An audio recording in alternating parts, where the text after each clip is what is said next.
今日再會好啲係嘛？好好多啦已經。而家仲痛痛啊？好啲未啊？嗱，我聽日就睇我嗰日嗰個鼻裏面咧，就因為嗰個大力嗰個撞擊咧，有個血瘤啊，咁啊好大粒，食手指頭咁大粒喺個鼻哥窿入邊，仲要阻住唞氣。咁啊，尋日就做咗個手術，就將嗰粒瘤就抽晒嗰啲淤血出嚟啦。咁啊，而家呢個就等傷口好啦。咁跟住咧，聽日咧就去睇嗰個專科，就睇嗰個眼嘅啫。而家呢個眼啊，有冇影響到啊？就唔知啊，要再驗啊。即係而家睇嘢係有啲朦嘅。咁啊，另外咧嗰個鼻梁嗰個骨咧就我睇落去就係歪嘅而家，但係要再照清楚睇下佢嗰個蝴蝶骨咧到底有冇裂到。如果個蝴蝶骨裂咗咧就麻煩啦，如果我又要做手術啦，即係咁樣樣咯。打到你咁傷，如果再打點算啊？如果再打咪證明到佢哋係再打咪證明到佢哋咪特登嘅咯。如果再打咪證明係即係佢哋係有組織係特登嘅咯。如果呢個社會咁樣打你，報警都冇用啊！報警唔係啊，咁都有乜計啊？都係咁噶啦。咁你冇啊？你香港人，我哋都係同警察講嘅啫嘛，係嘛？不過你唔係你放心，佢哋唔會咩，佢哋唔會即係唔會打你嘅，佢哋係唔會咁樣嘅。佢哋做嗰啲嘢係陰陰濕濕嘅，即係呢一次呢個都係我唔係嗰啲人。驚佢打我，佢就出嚟嘅打我，佢俾我睇到佢真人，我一定要報到佢嘅嘢。告到佢係啊，告佢啊，係啊。你憑乜嘢打我？係嘛？你而家搞我都唔硬噶啦。係啊，冇辦法。咁但係咁你冇啊，而家乜都做唔到，咪你有報警先咯。係啊，報咗警先啦，都係我你自己小心啲咯，嗬。係啊，你我成日好擔心你。報警啦。唔使同嗰啲人多講乜嘢，係你一個佢又有教你。黐線呢班人，唔係喎都唔係個正常嗰啲，去理解。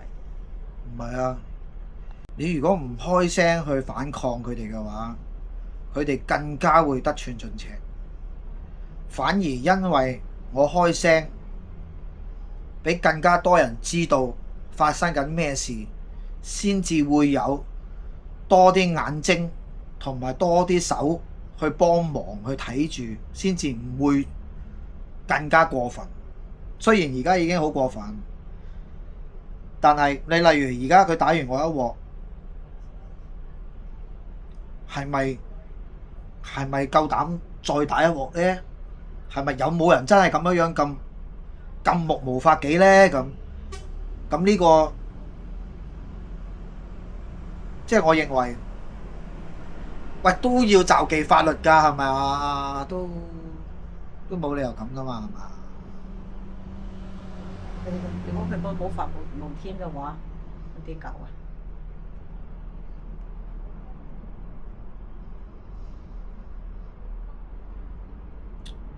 佢無啦啦有教到我，佢係咪想逼死我啊？係㗎，佢唔係淨係想逼死我，佢仲想逼死埋你添，係啊！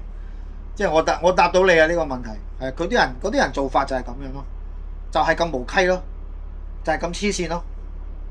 呢種批鬥式同好似以前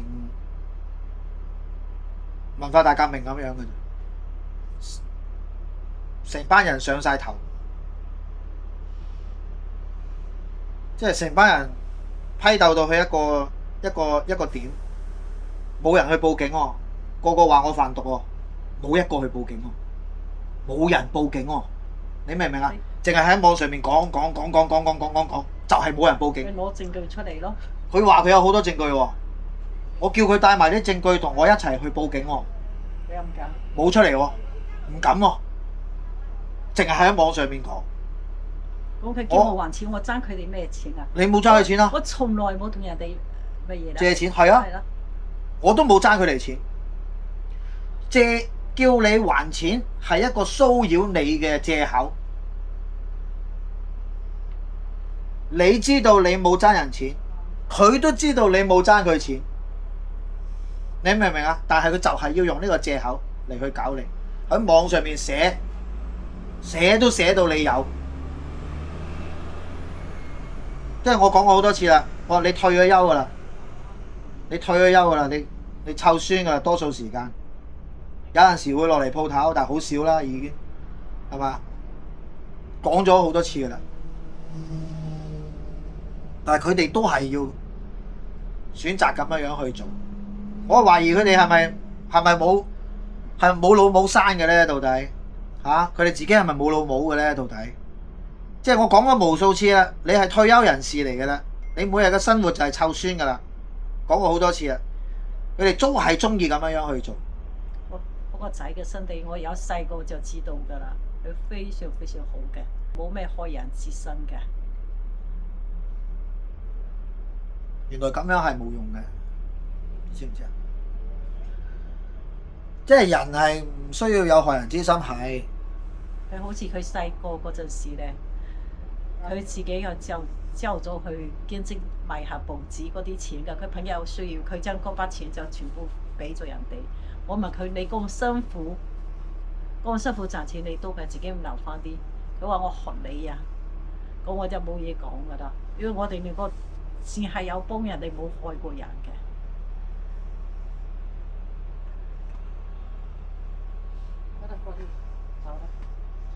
報警啊！去報警！冇用噶，你知唔知啊？原來你教我嗰套咧係唔夠，起碼仲要多一樣嘢要傍身嘅，就係要識得點樣去保護自己咯。即係淨係一味做好人係冇用，同埋適當嘅時候係要反抗。適當嘅時候就係要反抗。因為我哋太容易相信人，即係我哋個個基本上都係好人嘅呢個社會。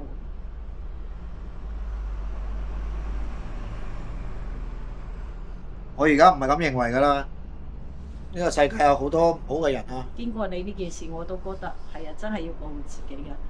有時睇好人反而害咗自己。